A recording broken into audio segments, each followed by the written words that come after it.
হচ্ছে আমাদের hotel.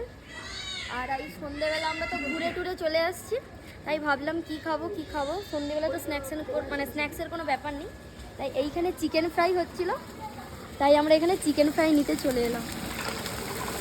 Chicken পকোড়াটা এখান থেকে নিয়ে এবার আমরা রুমে গিয়ে খাবো। 7 দিন হলো বাড়ি থেকে বেরিয়ে আসছি, চিকেনের কোনো নামগন্ধই ছিল না। দুপুরের লাঞ্চে আমরা খেয়েছিলাম, তারপর সন্ধ্যেবেলা দেখলাম হোটেলের সামনে আমাদের পকোড়া ভাজা চলছে, তাই লোভ সামলাতে না পেরে চিকেন পকোড়াগুলো কিনে নিলাম। এবার ভাবলাম রুমে বসে জমিয়ে খাবো, কিন্তু সে গুড়ে বালি চিকেন পকোড়া এত বাজে খেতে ছিল কি বলবো তোমাদের। একটুখানি খেয়ে পুরোটা ফেলে দিয়েছিলাম। তারপর নিচে চলে এলাম ডিনারে কি মেনু আছে সেটা দেখার জন্য।